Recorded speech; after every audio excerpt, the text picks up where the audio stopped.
Alors, passage très intéressant, que je ne savais même plus. Le Roswell russe.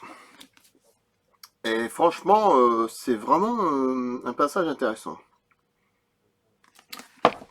Et c'est le laboratoire.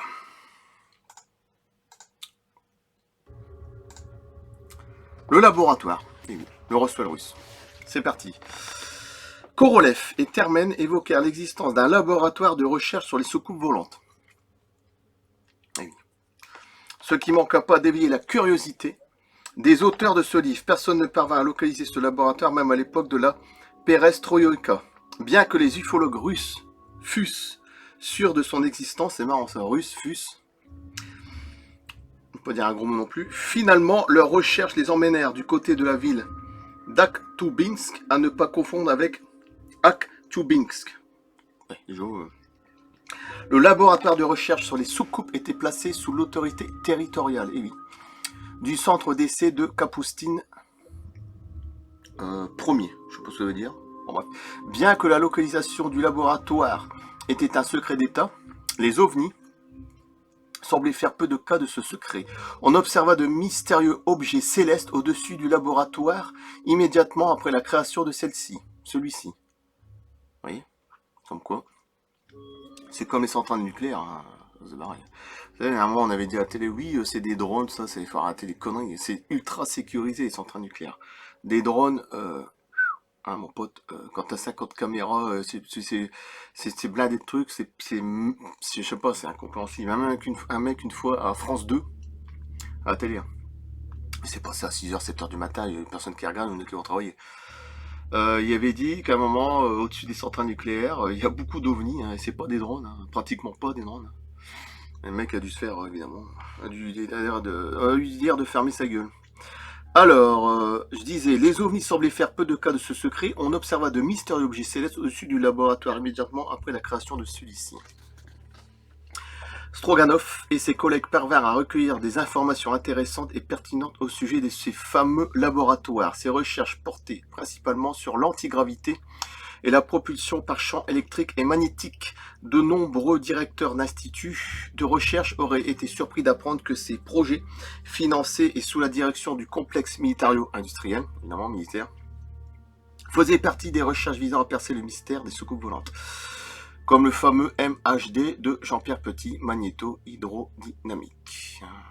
Ancien directeur du CNRS quand même. Français, hein, Jean-Pierre Petit, faites des recherches. Alors V. Puvkov, un lieutenant-colonel alors à la retraite, donna davantage de précisions à propos d'Akhtubinsk dans son article paru en 1995 dans le magazine, que je ne dirai pas, j'ai du mal, où il confirmait l'existence d'un tel laboratoire dans la ville. Akhtubinsk abrite aussi le fameux institut VP Skalov, ainsi que le centre de test en vol de l'armée de l'air. Les pilotes connaissaient davantage ce Top Gun russe sous le nom de Vladimirovka. Au passage, il y a Top Gun 2 avec Tom Cruise, mais moi ça m'intéresse pas du tout. Alors c'est à Vladimirovka que les chasseurs russes les plus avancés et d'autres types d'appareils sont testés. C'est également là-bas que sont formés les pilotes et les navigateurs. On pourrait comparer Vladimirovka à la zone 51 américaine. Vous vous rendez compte? Vous vous rendez compte, hein, je sais pas. Voilà. Mais au lieu du désert du Nevada, ce sont les étendues désertiques sans fin de Kalmoukie et du Kazakhstan qui isolent Vladimirovka du reste du pays. On retrouve en outre à quelques dizaines de kilomètres de Vladimirovka le célèbre site de test de missiles de Kapustine premier, je sais pas comment on dit avec un AR, mais bon bref, et son cosmodrome. En 1978, Nikolai Semerik y fut envoyé en service après avoir obtenu son diplôme de l'école technique de l'aviation militaire de Tambov. Au printemps 1979, donc avant que les instructions du 7K n'entrent en vigueur, il repéra sur son radar plusieurs cibles qui se déplaçaient à des vitesses impossibles. Celle-ci mettait 50 secondes pour parcourir plus de 300 km. 50 secondes. Pour parcourir 300 km. Au final, ce sont des centaines d'ovnis évoluant à des vitesses incroyables qu'il observa sur l'écran de son radar. Ni lui ni l'officier de service ne souhaitèrent signaler l'incident au commandant de l'unité. dans le magazine numéro 46 de 1997. Là, je coupe. C'était très intéressant. Le laboratoire.